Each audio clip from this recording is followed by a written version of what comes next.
गुरमुख सज्जन मंडली, सुंदर सिंहासन पर सुशोभित अपने परम इष्ट देव, परम आराध्य देव श्री हजूर सतगुरुदाता दयाल जी महाराज जी के देव दर्शनों को हृदय मंदिर में बसाते हुए बड़े प्रेम सहित मिलकर बोलो जयकारा बोल मेरे श्री गुरु। प्रेमियों, हम सेवकों पर महापुरुषों की अनंत अनंत कृपा बरस रही है, जो अपने श्री चरण कमलों में बिठाकर जो देव दुर्लभ दर्शन देकर हम सेवकों को सच्ची खुशियां प्रदान कर रहे हैं। जिस भक्ति और भगवान को पाने के लिए बड़े बड़े सिद्ध साधक योगी तपस्वी जंगलों में जाके कंदराओं में जाकर के कठिन साधना करते हैं और फिर भी ऐसा संयोग नहीं मिलता जो महापुरुषों की कृपा से इस समय हमें प्राप्त हो रहा है। बोल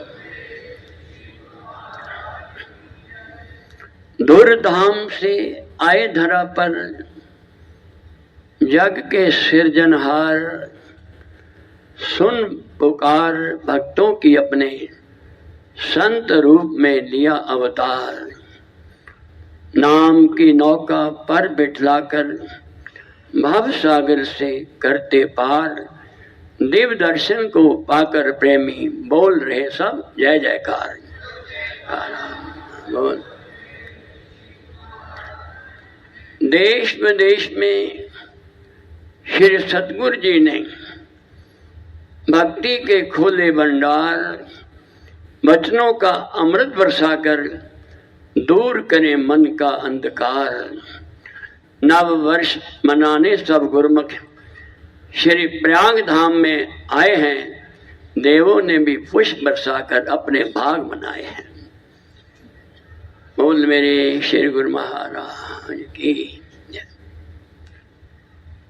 ये महापुरुषों की हम सेवकों पर अनंत कृपा है कि आज कलयुग में जहाँ चारों ओर जीव दुखों में घिरे हुए, काल और माया की दौड़ में दौड़ते हुए कहीं भी मन की शांति और आनंद नहीं प्राप्त कर रहे, वहां पर श्री परम दयाल जी ने श्री अनंतपुर दरबार की रचना रचाकर अपने पावन तन पर कष्ट उठाकर जो धरती पर वैकुंठ की रचना रचाई है। आज सब प्रेमी भक्ति की सच्ची दौलत से झोलियां भर रहे हैं और अपने महाप्रभु जी के उपकारों का मन के अंदर नमन करते हुए बार बार श्री चरणों में विनय कर रहे हैं। हे प्रभु, आप जैसा परोपकारी दयालु भगवान हमने कभी कहीं ना देखा है ना सुना है। महापुरुष अपने पावन तन पर कष्ट उठाकर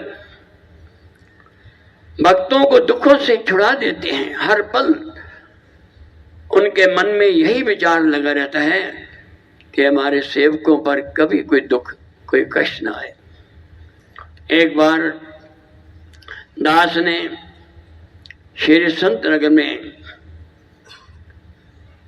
अपने परम इष्ट देव श्री परम अवतार पंचम पातशाही महाराज जी के श्री चरणों में विनय की कि स्वामी जी 500 भगत श्री प्रयाग धाम श्री दर्शनों के लिए आ रहे हैं, मगर 2 दिन के लिए वो बंबई आश्रम में रहकर बंबई घूमना चाहते हैं। जैसे ही श्री गुरु महाराज ने सुना, मन में चिंता लग गई कि 500 भगत उस समय अमरधाम आश्रम में बंबई में इतना साधन नहीं थे। फरमाया कि हम सबको भोजन भी देंगे, रहने की जगह भी देंगे, मगर स्नान पानी के लिए और अन्य कार्यों के लिए वहां जगह नहीं है। उनको कितनी वहां पर कठिनाई आएगी। आप श्री अनंतपुर 2000 आदमी लाओ, श्री प्रयागधाम में 1000 आदमी लाओ, हम सब का इंतजाम करेंगे, मगर बंबई के आश्रम में इतनी व्यवस्था नहीं है। दास ने श्री चरणों में पत्र लिखा कि स्वामी जी, आपकी आज्ञा के अनुसार 400 भगत श्री प्रयागधाम आ रहा, सीधा बंबई नहीं जाएगा। जेलम पर 400 भगत आ रहे थे। रात को बहुत देर हो गई। जब गाड़ी 9-10 बजे पहुंची तो 11 बजे श्री प्रयागधाम सारी संगत आई। श्री गुरु महाराज ने संदेश भेजा कि जो भगत अब आए हैं वो दर्शनार्थ में पहुंचे, हम दोबारा दर्शन खोलेंगे। कितना प्यार, कितना स्नेह। महापुरुष अपने पावन तन की कठिनाइयों की परवाह नहीं करते, दोबारा दर्शन खोले। एक एक को अपने कार्यक्रमों से प्रसाद दिया। सभी प्रेमी गदगद हो गए कि हमें बॉम्बे में क्या मिलना था, जो आज हमने ये दिव्य नजारा देखा है कि भगवान स्वयं अपने चरणों में बैठाकर प्रसाद दे रहे हैं, रहमत बरसा रहे हैं। इसके बराबर में त्रिलोकी में कोई दात नहीं। इसी प्रकार प्रेमियों, हमारे श्री हजूर सतगुरु दाता दयाल जी भी जब रूहानियत के तख्त पर विराजमान हुए तो दिन रात देश विदेश में उन्होंने भ्रमण करते हुए सभी प्रेमियों को अपने दर्शनों से, अपने प्यार से निहाल किया। पावन तन में बहुत थकावट हुई। सभी प्रबंधक जनों ने विनती की, महाराज जी अब आप कुछ दिन आराम करें। तो श्री गुरु महाराज जी प्रेम विभोर हो गए। फरमाया, चाहे हमारा शरीर माने ना माने, जब भी, जहां भी, जिस वक्त भगत बुलाएंगे हम जाकर के फौरन दर्शन देंगे और उनको वचनों से निहाल करेंगे।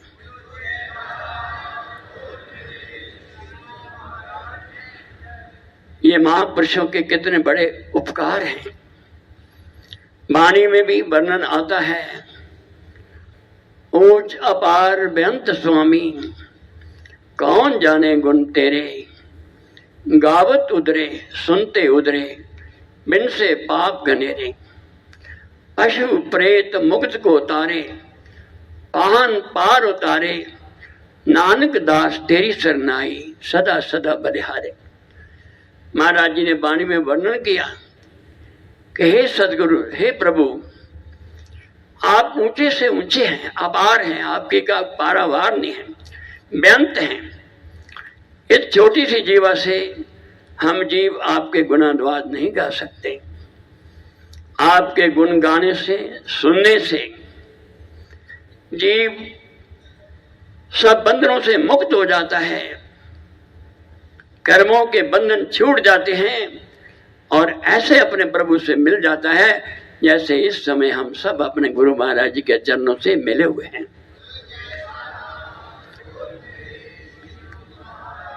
क्या हम अपनी बुद्धि बल से इस अवस्था को प्राप्त कर सकते हैं? ये महापुरुषों की कृपा है। उन्हीं की कृपा से प्रेमियों के हृदय में जागृति आती है। सतगुरु की रहनुमाई में अपने जीवन की सत्यता का ज्ञान होता है कि एक भक्ति ही ऐसी चीज है जो इस जीव के लोक परलोक में साथ जाती है, और वो भक्ति धन केवल सतगुरु से मिलता है और कहीं से नहीं मिलता। भक्ति धन सतगुरु धनी, बख्श रहे दिन रैन, जो आवे चरनार में आवे सुख और चैन। भक्ति के दाता सदगुरु हैं। विचार करके देखें, दुनिया में बड़े बड़े कारखाने, बड़े बड़े उद्योग, बहुत बड़े मॉल हैं, हर चीज मिलती है, मगर भक्ति नहीं मिलती। भक्ति को देने के लिए श्री परम दयाल जी दूर धाम से धरती पर अवतरित हुए और इस समय भी ऊंचे सिंहासन पर विराजमान होकर हम सेवकों को भक्ति धन से मालो माल कर रहे हैं। हम दास सदा आभारी हैं जो महान कृपा उतरी है।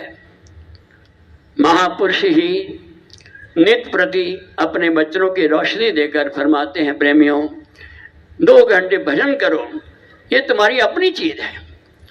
दुनिया की हर दौलत बट जाएगी, तुम्हारे रिश्ते नाते बहन भाई धन दौलत मकान ले जाएंगे, मगर जो तुम भक्ति की कमाई करोगे यहाँ भी तुम्हारे साथ है, आगे भी तुम्हारे साथ है। और भक्ति करके अगर सतगुरु की प्रसन्नता को प्राप्त करोगे, भक्ति के नियमों की पालना करोगे, तो गुरु महाराज जी इस लोक में भी हमारे साथ रहेंगे और परलोक में भी हमारे साथ रहेंगे। बोल जयकारा बोल मेरे।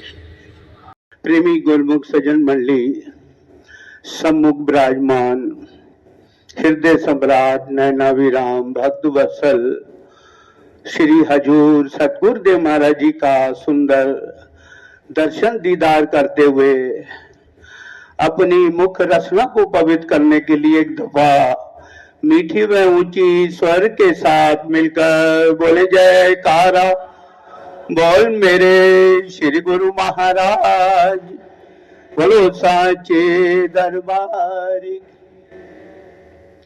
गुरुमुखो, ये हमारे कितने अवभाग हैं कि सन 2025 जा रहा है और सन 2026 आने को तैयार है, और हमें इन शुभ घड़ियों में अपने महाप्रभु के सुंदर दर्शन हो रहे हैं, शुभ आशीर्वाद मिल रहा है।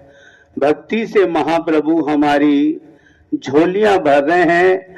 तो आज इस शुभ घड़ी की शुभ अवसर की प्रेमी ने अपने शब्दों में लिखा है कि मंगलकारी इस वेला की महिमा कहीं न जाई है, प्रेमी और प्रीतम के मधुर मिलन की घड़ी सुहानी आई है। बोल मेरे श्री गुरु महाराज, कण कण महका आज यहाँ पर और बजी शहनाई है।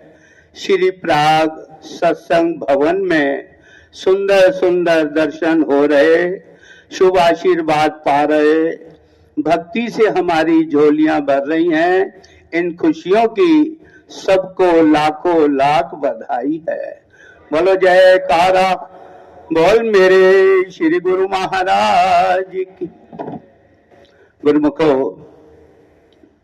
संतों के महापुरुषों के वचन हैं, एक वचन गुरुदेव का जागा अनंत विचार, पंडित ठाके मुनि जन और वेद न पावे पार। कि महापुरुषों के एक वचन में ग्रंथों का, वेद और शास्त्रों का सार भरा है, उसकी हम महिमा का पारावार पा नहीं सकते। हमारे श्री परमहंस अद्वैत मत ग्रंथ का इतिहास कहता है कि हमारे हृदय सम्राट नैनाभिराम भक्त वत्सल श्री श्री 108 श्री परमहंस दयाल जी ने अपने श्री श्री 108 श्री दूसरी पातशाही महाराज जी को हुक्म फरमाया कि आप जाएं और भजन करें, सुमरन करें। तो गुरुमुखो, हमारे श्री दूसरी पातशाही महाराज जी ने, इतिहास साक्षी है कि सन 1907 से 1917 10 साल आगरा में उपयुक्त स्थान चुना और समाधि लगाई, नाम का सुमरन किया, तो अपने महापुरुषों की प्रसन्नता को पाया। कहते हैं हमारे श्री परमहंस दयाल जी ने आगरा में कृपा की और अपने श्री 108 श्री दूसरी पातशाही महाराज जी को यह विदित हुआ कि श्री परमहंस दयाल जी ने आगरा में कृपा की है। तो आप अपनी समाधि स्थान से उठे और श्री दर्शन के लिए गए। जब श्री चरणों में पहुंचे तो दूर से ही जब श्री श्री 108 श्री परमहंस दयाल जी ने श्री दूसरी पातशाही महाराज जी को देखा तो वचन फरमाया, देखो सामने से श्री परमहंस दयाल जी आ रहे हैं।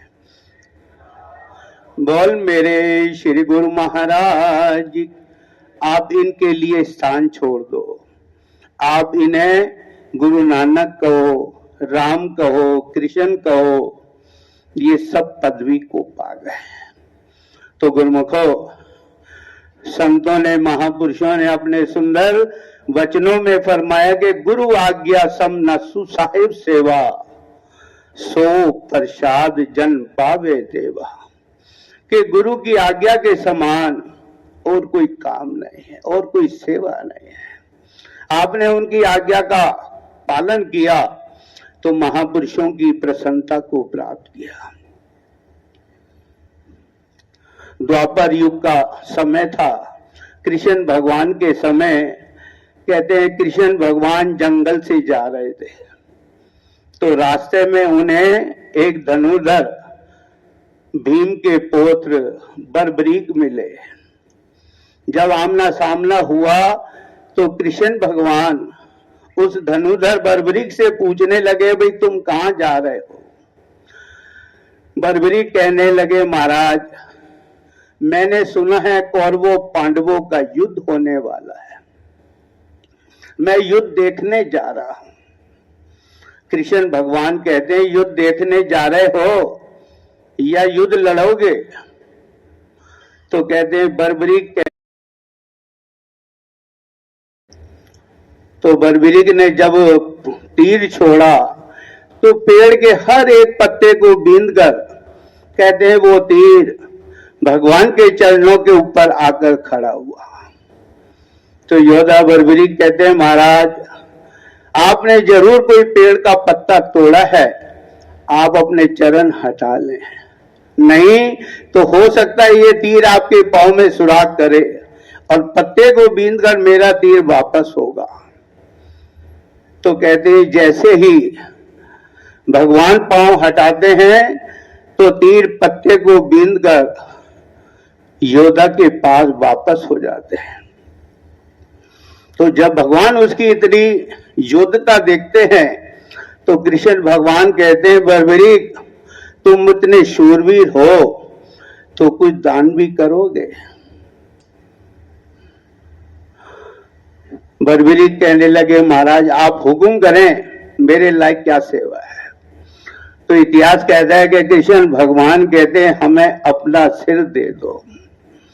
क्या दे दें? अपना सिर दे दें। तो बर्बरीक कहते हैं, महाराज मेरी दिल की इच्छा थी मैं युद्ध देखूं, तो वो कैसे पूरी होगी? भगवान कहने लगे, ये हमारा काम है, हम तुम्हारी जरूर इच्छा पूरी करेंगे। तो गुरुमुखो, इतिहास साक्षी है कि बर्बरीक ने भगवान के एक वचन का, आज्ञा का पालन किया कि अपने हाथों से अपना सिर भगवान के चरणों में काट कर रखा। तो गुरुमुखो, आज तक दुनिया में युग बदल गए, हजारों साल बीत गए, दुनिया खाटू श्याम बाबा के नाम से उनकी पूजा करती है, उनको याद करते हैं।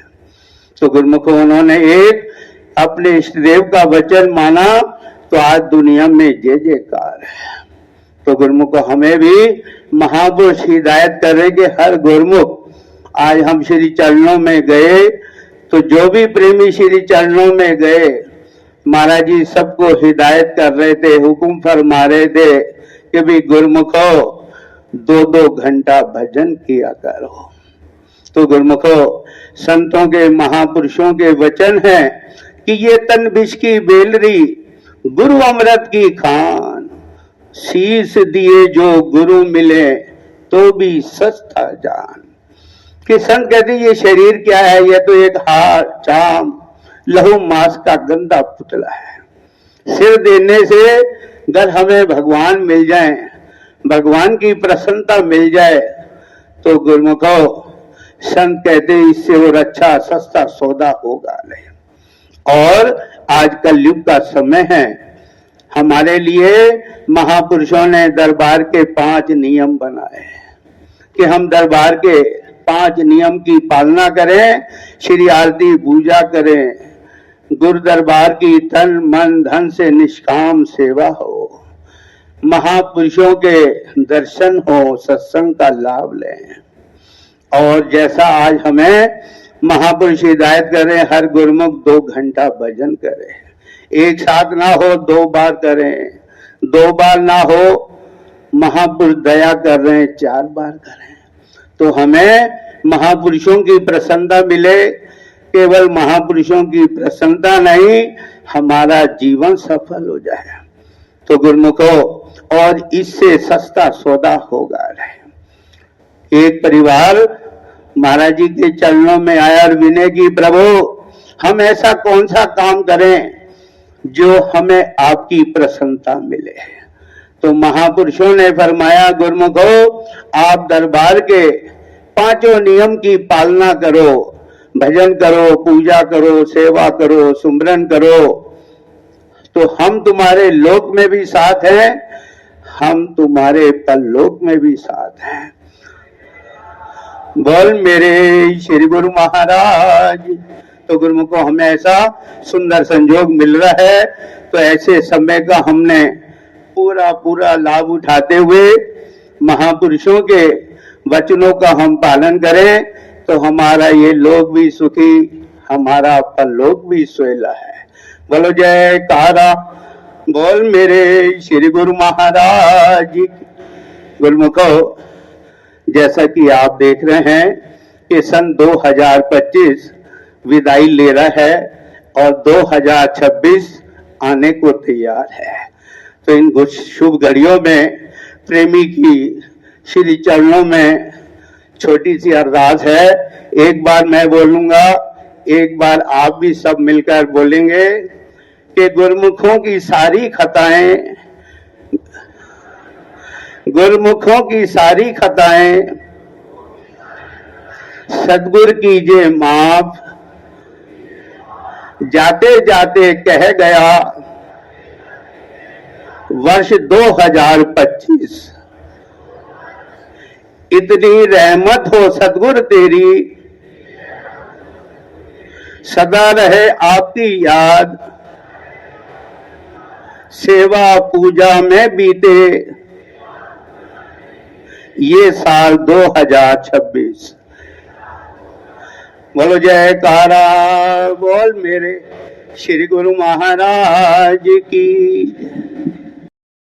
आज की दिव्य सत्संग की, दिव्य दर्शनों की आप सभी गुरुमुखों को बहुत बहुत बधाई हो। ऐसे और दिव्य सत्संग सुनने के लिए इस चैनल को सब्सक्राइब करें, बेल आइकन प्रेस करना ना भूलें, ताकि आने वाले सत्संग की अपडेट आप सभी गुरुमुख जनों को घर बैठे ही प्राप्त हो जाए। सत्संग गुरुमुख जन तक अवश्य शेयर करें, ताकि वह भी घर बैठे बैठे परम लाभ प्राप्त कर सके। बोलो जयकारा। बोल मेरे श्री गुरु महाराज की जय। श्री सद्गुरुदेव भगवान की जय। सभी गुरुमुखों को साप्रेम जय सच्चिदानंद जी। ऐसे और दिव्य सत्संग सुनने के लिए इस चैनल से जुड़ें और गुरुमुख जन तक अवश्य शेयर करें, ताकि वह भी घर बैठे बैठे परम लाभ प्राप्त कर सके। बोले जयकारा। बोल मेरे श्री गुरु महाराज की जय।